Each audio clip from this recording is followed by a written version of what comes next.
ꯃꯌꯥꯝꯕꯨ ꯑꯩꯈꯣꯏꯒꯤ ꯀꯟꯕꯤꯕ ꯃꯄꯨ ꯄ꯭ꯔꯚꯨ ꯖꯤꯁꯨ ꯈ꯭ꯔꯤꯁꯇꯒꯤ ꯃꯤꯡꯗ ꯑꯩꯅ ꯁꯂꯥꯝ ꯇꯧꯖꯔꯤ ꯏꯁꯣꯔꯒꯤ ꯋꯥꯍꯩ ꯄꯥꯊꯣꯛꯆꯒꯦ ꯇꯥꯃꯤꯟꯅꯁꯤ ꯃꯥꯊꯤ ꯄꯟꯗꯨꯞ 12 ꯄꯗ 2 ꯑꯃꯁꯨꯡ 3ꯗꯒꯤ ꯌꯦꯡꯃꯤꯟꯅꯁꯤ ꯁꯥꯁꯇ꯭ꯔꯒꯤ ꯑꯣꯖꯥꯁꯤꯡ ꯑꯃꯁꯨꯡ ꯐꯔꯤꯁꯤꯁꯤꯡꯅ ꯃꯧꯁꯤꯒꯤ ꯐꯝꯐꯝꯗ ꯐꯝꯃꯤ ꯃꯔꯝ ꯑꯗꯨꯅ ꯃꯈꯣꯏꯅ ꯀꯔꯤꯒꯨꯝꯕ ꯍꯥꯏꯕ ꯄꯨꯝꯅꯃꯛ ꯑꯗꯣ ꯅꯈꯣꯏꯅ ꯇꯧ ꯑꯃꯁꯨꯡ ꯉꯥꯛꯎ ꯇꯥꯃꯤꯟꯅꯈ꯭ꯔꯕ ꯏꯕꯨꯡ ꯃꯍꯥꯛꯀꯤ ꯋꯥꯍꯩ ꯑꯁꯤ ꯇꯥꯖꯔꯤꯕ ꯑꯩꯈꯣꯏ ꯃꯌꯥꯝꯒꯤ ꯃꯊꯛꯇ ꯏꯁꯣꯔꯅ ꯕꯣꯔ ꯄꯤꯅꯕꯤꯕ ꯑꯣꯏꯁꯅꯨ 아멘. ngasi numit asida aigi sermon asigi hiram oina thamjaba adudi farisi amasung shastragi oja singdagi aina hena pharibra asumna thamjabani marupsing farisi amasung shastragi oja hariba sing ase aikoina hek tabada makhoi asi phattaba jisubu hatpa mi singni haina aikoina hekta ningsingi adubu aikoina khangminaba yabadi hairiba mioi sing asibu jisuna phai haina haiba jisuna makhoigi mawong matauda phai haina singtharamba magun khara bible asida palle hairiba aphaba magun sing adu phauba ngasigi christian singdadi uba phangdaba christian mayam ama yauribani haibasigi matangda ngasigi sermon asida maru oiba wafam khara aina phongdok chaningbani ꯑꯩꯈꯣꯏ ꯌꯦꯡꯃꯤꯟꯅꯁꯤ ꯑꯍꯥꯟꯕꯗ ꯃꯥꯊꯤ ꯄꯟꯗꯨꯞ 12ꯒꯤ ꯄꯗ 2 ꯑꯃꯁꯨꯡ 3 ꯑꯁꯤꯗ ꯑꯩꯅ ꯍꯧꯔꯛꯄ ꯃꯇꯝꯗ ꯄꯥꯊꯣꯛꯆꯈꯤꯕꯗꯣ ꯃꯗꯨꯗ ꯑꯩꯈꯣꯏꯅ ꯌꯦꯡꯂꯕꯗꯤ ꯃꯧꯁꯤꯅ ꯇꯥꯛꯄꯤ ꯇꯝꯕꯤꯔꯝꯕ ꯃꯗꯨꯃꯛ ꯐꯔꯤꯁꯤ ꯑꯃꯁꯨꯡ ꯁꯥꯁꯇ꯭ꯔꯒꯤ ꯑꯣꯖꯥꯁꯤꯡ ꯑꯗꯨꯅ ꯇꯥꯛꯄꯤ ꯑꯆꯨꯝꯕ ꯗꯣꯛꯇ꯭ꯔꯤꯟ ꯑꯗꯨ ꯇꯝꯕꯤ ꯍꯥꯏꯅ ꯖꯤꯁꯨꯅ ꯍꯥꯏꯔꯤ ꯃꯈꯣꯏꯅ ꯇꯝꯕꯤꯕꯗꯨ ꯇꯥꯎ ꯅꯈꯣꯏꯅ ꯃꯗꯨ ꯇꯧ ꯍꯥꯏꯅ ꯖꯤꯁꯨꯅ ꯍꯥꯏꯕꯅꯤ ꯑꯗꯨꯅ ꯑꯩꯈꯣꯏꯅ ꯃꯤꯁꯤꯡꯗ ꯇꯥꯛꯄꯤꯔꯤꯕ ꯇꯝꯕꯤꯔꯤꯕꯁꯤꯡ ꯑꯗꯣ ꯖꯤꯁꯨꯅ ꯁꯥꯁꯇ꯭ꯔꯒꯤ ꯑꯣꯖꯥꯁꯤꯡꯕꯨ ꯐꯔꯤꯁꯤꯁꯤꯡꯕꯨ ꯌꯥꯕꯤꯔꯤꯕ ꯑꯗꯨꯝ ꯍꯥꯏꯅ ꯑꯩꯈꯣꯏꯕꯨꯁꯨ ꯃꯍꯥꯛꯅ ꯌꯥꯕꯤꯔꯤꯕ꯭ꯔꯥ ꯃꯁꯤ ꯑꯩꯈꯣꯏ ꯈꯟꯊꯅꯤꯡꯉꯥꯏꯅꯤ ꯑꯆꯨꯝꯕ ꯗꯣꯛꯇ꯭ꯔꯤꯟ ꯑꯗꯨ ꯑꯩꯈꯣꯏꯅ ꯇꯝꯕꯤꯔꯤꯕ꯭ꯔꯥ ꯃꯁꯤ ꯑꯩꯈꯣꯏ ꯈꯟꯊꯃꯤꯟꯅꯁꯤ ꯍꯧꯖꯤꯛꯀꯤ ꯃꯇꯝ ꯑꯁꯤꯗꯗꯤ ꯁꯤꯡꯂꯨꯞ ꯀꯌꯥꯅ ꯕꯥꯏꯕꯜꯅ ꯇꯝꯕꯤꯗꯕ ꯖꯤꯁꯨꯅ ꯇꯝꯕꯤꯗꯕ ꯃꯑꯣꯡꯗ ꯖꯤꯁꯨꯕꯨ ꯊꯥꯖꯔꯗꯤ ꯏꯅꯥꯛ ꯈꯨꯟꯒꯗꯕꯅꯤ ꯁꯦꯜ ꯄꯥꯏꯒꯅꯤ ꯑꯋꯥ ꯑꯅꯥ ꯇꯥꯔꯣꯏ ꯑꯅꯥꯕ ꯐꯒꯅꯤ ꯃꯁꯤ ꯈꯛꯇ ꯀꯟꯅ ꯁꯟꯗꯣꯛꯄ ꯌꯥꯝꯈ꯭ꯔꯦ ꯄꯥꯞꯀꯤ ꯃꯇꯥꯡꯗ ꯖꯤꯁꯨꯒꯤ ꯏꯒꯤ ꯃꯇꯥꯡ ꯑꯋꯥꯕ ꯈꯥꯡꯕꯒꯤ ꯃꯇꯥꯡ ꯊꯋꯥꯏꯒꯤ ꯃꯍꯩꯒꯤ ꯃꯇꯥꯡ ꯋꯥꯌꯦꯟꯒꯤ ꯃꯇꯥꯡꯅ ꯆꯤꯡꯕ ꯑꯁꯤꯒꯨꯝꯕꯁꯤꯗ ꯃꯆꯤꯟꯅ ꯐꯥꯎꯕ ꯁꯨꯛꯄꯟ ꯄꯟꯗꯕ ꯑꯁꯤꯒꯨꯝꯕ ꯁꯤꯡꯂꯨꯞ ꯑꯣꯟꯊꯣꯛꯅ ꯌꯥꯝꯈ꯭ꯔꯦ ꯑꯋꯥꯕꯒꯤ ꯃꯁꯛꯅꯤ ꯑꯁꯤꯒꯨꯝꯕ ꯄꯥꯎ ꯁꯟꯗꯣꯛꯄ ꯃꯤꯁꯤꯡꯒꯤ ꯋꯥ ꯄꯥꯎ ꯇꯥꯔꯤꯕ ꯃꯤꯁꯤꯡ ꯑꯗꯨꯅ ꯀꯔꯤ ꯇꯧꯒꯦ ꯍꯥꯏꯅ ꯍꯥꯏꯕꯕꯨ ꯖꯤꯁꯨꯕు ꯌꯦꯡꯕꯒꯤ ꯃꯍꯨꯠꯇ ꯄꯥꯎ ꯁꯟꯗꯣꯛꯂꯤꯕ ꯃꯤ ꯑꯗꯨꯕꯨ ꯑꯣꯏꯅ ꯃꯈꯣꯏꯅ ꯌꯦꯡꯕꯅꯤ ꯃꯤ ꯑꯗꯨꯕꯨ ꯃꯈꯣꯏꯅ ꯊꯥꯖꯕꯅꯤ ꯖꯤꯁꯨꯒꯗꯤ ꯃꯈꯣꯏ ꯑꯗꯣ ꯃꯔꯤ ꯂꯩꯅꯗ꯭ꯔꯦ ꯑꯗꯨꯒꯨꯝꯕ ꯄꯥꯎ ꯁꯟꯗꯣꯛꯄꯁꯤꯡ ꯑꯗꯨꯅ ꯏꯁꯣꯔꯒꯤ ꯋꯥꯍꯩꯕꯨ ꯊꯧꯁꯥꯗꯕꯒꯤ ꯃꯔꯝꯅ ꯖꯤꯁꯨꯅ ꯐꯔꯤꯁꯤ ꯑꯃꯁꯨꯡ ꯁꯥꯁꯇ꯭ꯔꯒꯤ ꯑꯣꯖꯥꯁꯤꯡꯒꯤ ꯍꯥꯏꯕꯗꯨ ꯇꯥꯎ ꯍꯥꯏꯕꯒꯨꯝꯅ ꯃꯈꯣꯏꯒꯤ ꯃꯔꯝꯗꯗꯤ ꯃꯈꯣꯏꯅ ꯁꯟꯗꯣꯛꯂꯤꯕ ꯋꯥ ꯄꯥꯎ ꯑꯗꯨꯗꯤ ꯖꯤꯁꯨꯅ ꯇꯥꯎ ꯍꯥꯏꯅ ꯍꯥꯏꯕꯤꯔꯣꯏ ꯖꯤꯁꯨꯅ ꯌꯥꯕꯤꯔꯣꯏ ꯑꯩꯈꯣꯏ ꯏꯁꯥꯁꯦ ꯕꯥꯏꯕꯜꯒꯤ ꯄꯥꯎꯇꯥꯛ ꯖꯤꯁꯨꯒꯤ ꯌꯥꯊꯪ ꯃꯇꯨꯡ ꯏꯟꯅ ꯄꯥꯎ ꯁꯟꯗꯣꯛꯂꯤꯕ꯭ꯔꯥ ꯀꯥꯎꯟꯁꯦꯂꯤꯡ ꯇꯧꯔꯤꯕ꯭ꯔꯥ ꯃꯁꯤ ꯑꯩꯈꯣই ꯈꯟꯊꯃꯤꯟꯅꯁꯤ ꯕꯥꯏꯕꯜ ꯑꯁꯤꯗꯒꯤ ꯗꯣꯠ ꯅꯠꯇ꯭ꯔꯒ ꯕꯤꯟꯗꯨ ꯑꯃ ꯐꯥꯎꯕ ꯍꯥꯞꯆꯤꯟꯕꯁꯨ ꯌꯥꯔꯣꯏ ꯂꯧꯊꯣꯛꯄꯁꯨ ꯌꯥꯔꯣꯏ ꯍꯥꯏꯅ ꯍꯥꯏꯕꯅꯤ ꯃꯁꯤ ꯑꯩꯈꯣই ꯅꯤꯡꯁꯤꯡꯁꯤ ꯑꯅꯤꯁꯨꯕꯗꯗꯤ ꯃꯥꯊꯤ ꯄꯟꯗꯨꯞ 12ꯒꯤ 15 ꯑꯗꯨꯗ ꯑꯩꯈꯣꯏꯅ ꯌꯦꯡꯂꯕꯗꯤ ꯃꯗꯨꯗ ꯀꯔꯤ ꯍꯥꯏ ꯃꯥꯊꯤ ꯄꯟꯗꯨꯞ 12 ꯄꯗ 15 ꯑꯗꯨꯗ ꯌꯦꯡꯁꯤ ꯑꯐ ꯁꯥꯖꯅꯤꯡꯕ ꯁꯥꯁꯇ꯭ꯔꯒꯤ ꯑꯣꯖꯥ ꯑꯃꯁꯨꯡ ꯐꯔꯤꯁꯤꯁꯥ ꯅꯈꯣꯏꯗ ꯑꯋꯥꯕꯅꯤꯗ ꯃꯔꯝꯗꯤ ꯅꯈꯣꯏꯅ ꯄꯨꯈꯝ ꯇꯦꯡꯒꯣꯠꯀꯤ ꯃꯄꯥꯟ ꯊꯪꯕ ꯁꯔꯨꯛ ꯑꯗꯣ ꯁꯦꯡꯗꯣꯛꯏ ꯑꯗꯨꯕꯨ ꯃꯅꯨꯡꯗꯗꯤ ꯅꯝꯖꯥ ꯅꯝꯊꯦꯛꯅꯕ ꯑꯃꯁꯨꯡ ꯃꯁꯥ ꯂꯥꯛꯄ ꯉꯝꯗꯕꯅ ꯄꯤꯛ ꯊꯜꯂꯤ ꯃꯁꯤꯗ ꯍꯥꯏꯕꯁꯤ पुखम तेंगोट की मपान थंग सरुक अदु खक्त सेंगदोई हैना हायरी मसीना ताकपदि फरीसी अमसुंग शास्त्र की ओजा सिंग अदु हेक येंगबदा मखोयगी एक्सटर्नल लाइफ मपान थंग पुंसी अदु मीगी मियेंगददि अचुंबा धर्म चेंबा वही वता यामना फजबा शास्त्र की वही खक्त ngang यामना लूब नानबा यामना फबा मीसिंग ओइना हेक्ता उबा फंगी हेक येंगबदा मखोयगी फिजेट लैतेंगना चिंगबदा धर्म की मी हाइबदो धर्म की मी नि हैना हाइबदो मदु हेक्ता हाइबा याबनी अदुबु नसीगी क्रिस्तान ओरिबा अइखोयगी लाइबक थीबदी करिनो हैना हाइबाबु मपान थोंगी ओइबा पुंसी असिदसु यामना फजदबा फरीसी सिंगदगी हेना लूदबा मीना हेग येंगबदा असावबना थनबा अदुगुंबा वही वता वंगांग संगांग अदुगुंबा पुंसी ओइना खोइना उबा फंगी सेल थुमदा थाजबा यादबा मीबु नमथाक तौबा मिनम्बा ओइना उबा फंगी मीबु हंथाना खनबा थमोय नुंगदा नुंसीदबना थनबा मीबु थीना ngang नापल अमदी पुनिंग चुमदबा चक्चा युथक फजदबा चिंदगी फत्तबा अकामबा वही अदुगुंबा nganganba मी ओइना खोइना उबा फंगबनी मसीना ताकपदी ngasiगी क्रिस्तान सिंग असिदी अराइबा मवोंगी पुंसी मरेल ओरिबा मपान थंगी पुंसी असिदसु यामना चुमद्रे सेंद्रे हाइना ताकपनी अदुबु फरीसी अमसुंग शास्त्र की ओजा सिंग अदुदी मसीगी मतांग असिददी जिसुना थागतखिबनी अदुना अइखोयगी एक्सटर्नल लाइफ असे करमना तौरी हाइबसे अइखोय खंथमिनसी प्रभु जिसुना अइखोयबु याबिरिब्रा अइखोयगी फिजेट लैतेंग मेकअप कैरेक्टर वही वता मी सिंगल लोइनबा असिना चिंगबा मयाम असिदा जिसुना एप्रूव तौबा मी अमा अइखोयसे ओइरिब्रा अदुना जिसुना एप्रूव तौरमलिबा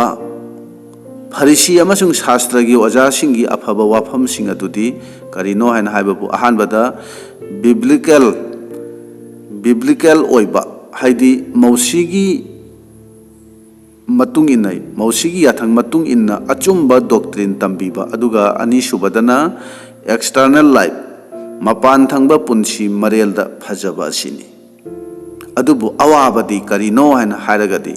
हायरिबा मियोइसिंग फरीसी अमसुंग शास्त्र की ओजासिंग असिना करि तौगे हैना हायबाबु मखोना करि खनगे हायबाबु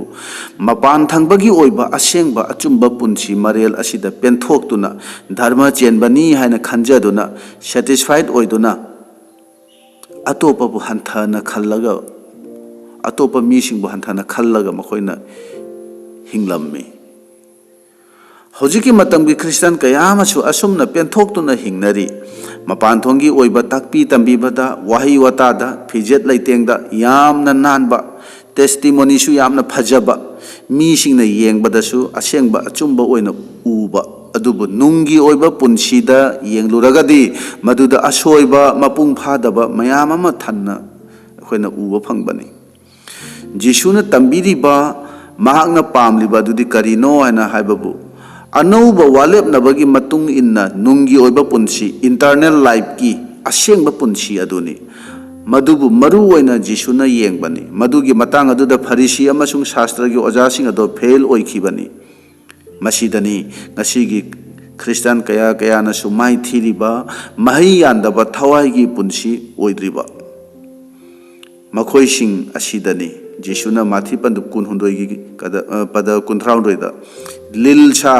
लिंदुगी चागोक्सा नोरोकी वायल तौबा अदु नखोइना करमना नानथोकदगे हैना हाइबनी मसीना ताकपति नखोइगी डॉक्ट्रिन एक्सटर्नल लाइफ अदुदी चुम्मे मदुदी सेंगे अदुबु इंटरनल लाइफ अदुदी फत्तबा नमथीबा अपुंबा नुंसीदबा यeknabana थल्ले अदुना नखोइदी लिंदुगी चागोकनी हाइबदी लिनगी मचानी साथीरबा यामना साथीबा लिनगी मचानी हैना हाइबनी नोरोक्ता चटकनी हैना हाइबनी लिनगी नेचर अदुदी करिनो हैना हाइबबु मीबु चिकपा मीबु हाटपसिनी लिनगी लिनसे करिनो हैना हारगदी शैतानबु रिप्रेजेंट तौरिबनी ꯁꯗꯨꯀꯤ ꯁꯥꯁꯇ꯭ꯔꯒꯤ ꯑꯣꯖꯥꯁꯤꯡ ꯑꯃꯁꯨꯡ ꯐꯔꯤꯁꯤꯁꯤꯡ ꯑꯗꯣ ꯄ꯭ꯔꯚꯨ ꯖꯤꯁꯨꯕꯨ ꯃꯥꯡꯍꯟꯕ ꯍꯥꯠꯄ ꯄꯥꯝꯕ ꯃꯤꯁꯤꯡꯅꯤ꯫ ꯑꯗꯨꯅ ꯃꯄꯥꯟ ꯊꯪꯕꯒꯤ ꯄꯨꯟꯁꯤꯅ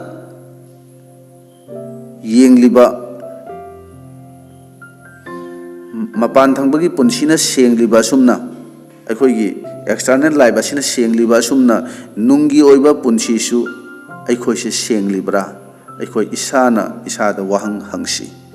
ꯂꯣꯟꯅ ꯌꯦꯡꯂꯤꯕ ꯏꯁꯣꯔꯒꯤ ꯃꯤꯠꯌꯦꯡꯗ ꯑꯩꯈꯣꯏꯒꯤ ꯃꯅꯨꯡ ꯊꯪꯕ ꯄꯨꯟꯁꯤ ꯑꯁꯦ ꯌꯦꯡꯗꯨꯅ ꯋꯥꯌꯦꯟꯒꯗꯧꯔꯤꯕ ꯃꯥꯒꯤ ꯃꯤꯠꯌꯦꯡ ꯑꯗꯨꯗ ꯑꯩꯈꯣꯏ ꯑꯁꯦ ꯙꯔꯃ ꯆꯦꯟꯕ ꯑꯣꯏꯔꯤꯕ꯭ꯔꯥ? ꯅꯠꯇ꯭ꯔꯒꯅ ꯃꯤꯁꯤꯡꯒꯤ ꯃꯤꯠꯌꯦꯡꯗ ꯙꯔꯃ ꯆꯦꯟꯕ ꯑꯣꯏꯕꯗꯨ ꯈꯛꯇ ꯑꯩꯈꯣꯏ ꯃꯔꯨ ꯑꯣꯏꯅ ꯈꯜꯂꯤꯕ꯭ꯔꯥ? ꯀꯔꯤꯒꯨꯝꯕ ꯑꯩꯈꯣꯏ ꯏꯁꯥꯒꯤ ꯅꯨꯡꯒꯤ ꯑꯣꯏꯕ ꯄꯨꯟꯁꯤꯁꯦ ꯁꯦꯡꯗꯦ ꯆꯨꯝꯗꯦ ꯍꯥꯏꯕ ꯈꯪꯕ ꯑꯣꯏꯔꯒꯗꯤ ꯏꯁꯣꯔꯗ ꯊꯋꯥꯏ ꯑꯁꯦꯡꯕꯒꯤ ꯃꯄꯥꯟꯅ ꯁꯦꯡꯗꯣꯛꯄꯤꯌꯨ ꯍꯥꯏꯅ ꯍꯥꯏꯖꯕ ꯈꯛ ꯅꯠꯇꯅ ꯏꯁꯥꯅ ꯋꯥꯔꯦꯞ ꯂꯧꯕ ꯇꯥꯏ꯫ ꯙꯔꯃ ꯆꯦꯟꯗꯕ, ꯕꯥꯏꯕꯜꯅ ꯌꯥꯗꯕ ꯋꯥꯐꯝ ꯈꯨꯗꯤꯡꯃꯛ ꯊꯥꯗꯣꯛꯂꯒꯦ ꯍꯥꯏꯗꯨꯅ ꯗꯤꯁꯤꯖꯟ ꯂꯧꯗꯨꯅ ꯍꯤꯡꯅꯕ ꯍꯣꯠꯅꯕ ꯇꯥꯏ꯫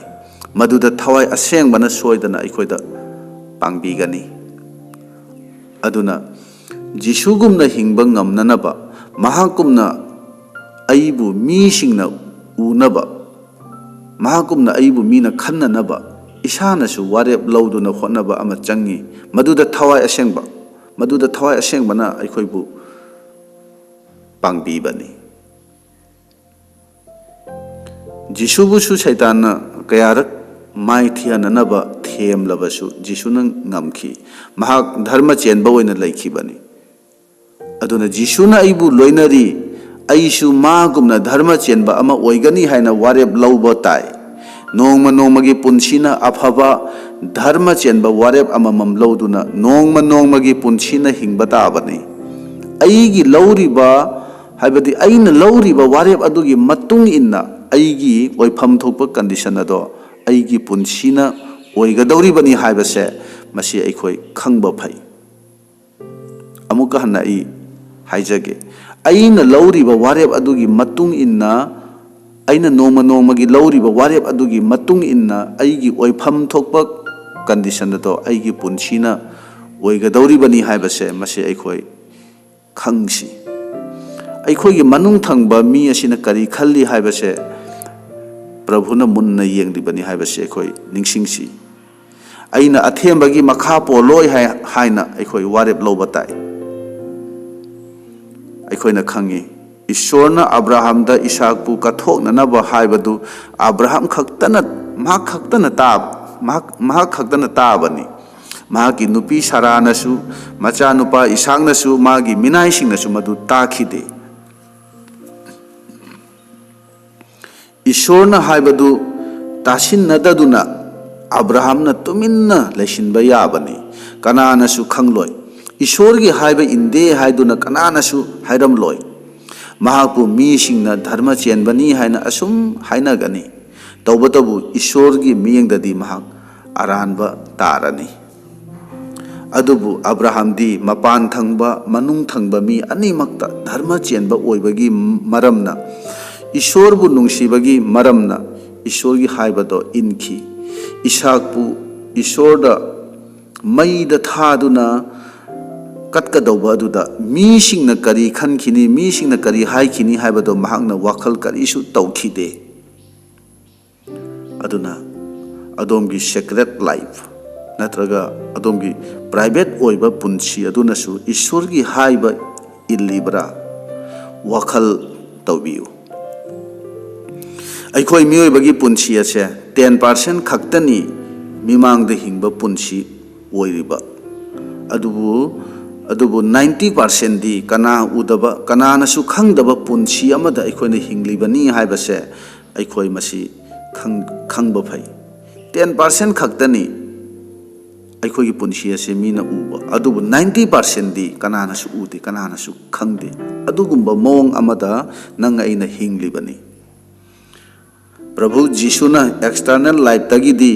ꯏꯟꯇꯔꯅꯦꯜ ꯂꯥꯏꯐ ꯑꯁꯤꯅ ꯍꯦꯟꯅ ꯃꯔꯨ ꯑꯣꯏ ꯍꯥꯏꯅ ꯍꯥꯏꯕꯅꯤ꯫ ꯃꯁꯤꯗꯅꯤ ꯁꯗꯨꯀꯤ ꯐꯔꯤꯁꯤ ꯁꯥꯁꯇ꯭ꯔꯒꯤ ꯑꯣꯖꯥꯁꯤꯡꯕꯨ ꯃꯍꯥꯛꯅ ꯆꯩꯈꯤꯕꯁꯦ꯫ ꯑꯩꯈꯣꯏꯒꯤ ꯃꯅꯨꯡ ꯊꯪꯕ ꯄꯨꯟꯁꯤꯗꯨ ꯑꯃꯝꯕꯒꯤ ꯄꯨꯟꯁꯤꯔꯥ masi aikoi wakal tausi natragana Jisugi mangal na ngaliba manung mapan aikoi transparent oiba punsira wakal taubiu karigumba masigi punsidu oirabadi adom akhuba lambi da chatliba mini Jisuga chatminariba mini phongdokpiba pandup tara marida makhoi adu yaw macha aduna chatpada matung inbasingni aduga lakh amaga lising nifu marigi manungda yawriba mi ado adom suni aikhoigi mapan thangba mi asisu yamna maruni masigi mapanani mi singna Jisubu thajagadoriba masisu mi singna munna yenglibani masidasu asengba achumba oiba se yamna maru oiba wafamni adubu aigi aronba pumnamak phongna uriba Jisugi mamangda aigi nungi punsinadi secret life adudi karamna tawri haibasina hena maru ni haibasisu masi aikoi khangba phai masigi manung thangba mi si asoiba amadi asonba oibagi maramnani Jisuna Pharisi amasung Saduki Shastragi oja singbu chaikibadu makhoigi manung thangba midu lingi dharagumna oibani mibu hatningba mibu chikningba adugma pukning ado makhoigi pukning du oibani nang aigi pukningda akhoigi nungda kari khalli mibu nungsiba ngamdaba asawba yengthiba napal amadi laman khumningba oitaragadi adomsu lingi dharani haibase aikoi isana khangsi Jisugi mamangda isagi account ado sengdoknanaba aikoi hotnasi nungda leiriba namthiba amotpa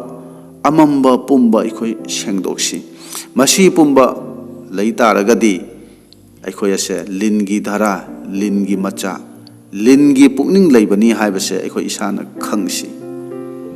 masi pumbase Ishorgi macha oibagi sargagi citizen oibagi nature character adu natte taibang panda hinglabasu aikhoidi taibang panbagi natte haibase masi aikoi matam pumbada ningsingsi aduna Prabhu Jisuna nang aigi punsida aigi asengba punsi aduda nungi oiba punsi aduda 90% secret oibaduda mahakna lon na yengliba punsi aduda asengba holy oiba mong aduda mahangna uba pambani manung thangba mi aduda sengdaba mapung phadaba kayama leire haiba khangjaba singna haujingmak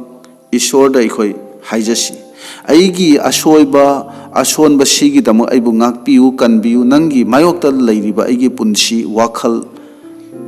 langsin jariba pap pumba se kokpiu ngakpiu haina aikoi haijasi amotpa sengdaba kanadaba pumnamak sengdokpiu aibu asengba oinanaba pangbiu nahakumna oinanaba aibu pangbiu aigi maramna nahakpu misingna thagatpa oisanu nangi mangalada utpiu haiduna aikoi Ishorda haijasi ichilinau sing marup sing amadi oja sing pumnamak aikoi